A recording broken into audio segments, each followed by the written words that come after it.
तरुण विद्यार्थ्यांसाठी काय सल्ला द्याल महत्त्वाचा? तरुण विद्यार्थ्यांसाठी भरपूर अशा गोष्टी आहेत की त्या गोष्टी त्यांनी केल्या पाहिजे.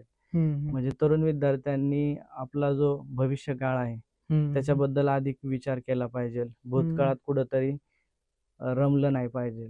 आपल्या हं. चुका मान्य करायला शिकलं पाहिजे. बरोबर. बरेचसे तरुण असतात ना, ते आपल्या चुका मान्य करत नाही.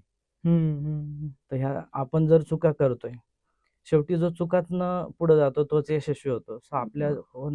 चुका होत असतील, तर त्या सगळ्यात पहिल्यांदा तुम्ही मान्य केल्या पाहिजेत. हं, तुमचे स्वतःचे विचार हे परिपक्व असले पाहिजे. हं. त्याचबरोबर तुम्ही तुमचं फ्युचर काय आहे किंवा तुम्हाला जे भविष्यामध्ये जे घडायचं आहे ना, ते आत्ताच तुमचं क्लिअर असलं पाहिजे.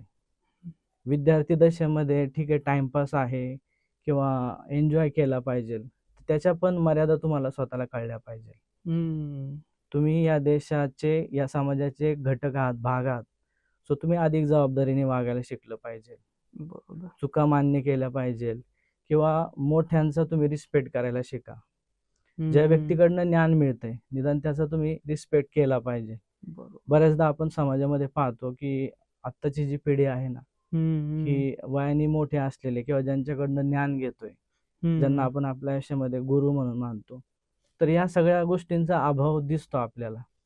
तर हं. हे जी नवीन पिढी आहे, तरुण पिढी जी आहे ना किंवा विद्यार्थी आहेत, त्यांनी या सगळ्या गोष्टींकडे लक्ष देणं फार गरजेचं आहे. बरोबर. त्याचबरोबर प्रत्येक विद्यार्थ्याला जर आपल्या आयुष्यामध्ये यशस्वी व्हायचं असेल, हं. 10वी परीक्षा देणारा विद्यार्थी आहे, बोर्डाची किंवा 12वी बोर्डाची परीक्षा देणारा विद्यार्थी आहे. मी प्रत्येक विद्यार्थ्याला सांगतो, की तुम्ही तुमचं आहे ना, वेळापत्रक तयार करायला शिका. हं. सकाळी उठल्यापासून रात्री झोपेपर्यंत तुम्हाला काय करायचंय, हे हं. तुमचं सगळं तुमच्याकडे असलं पाहिजे. बरोबर. जो विद्यार्थी वेळापत्रक तयार करतो आणि त्या वेळापत्रकाचा अवलंब आपल्या आयुष्यामध्ये करतो ना, तो खूप यशस्वी होतो.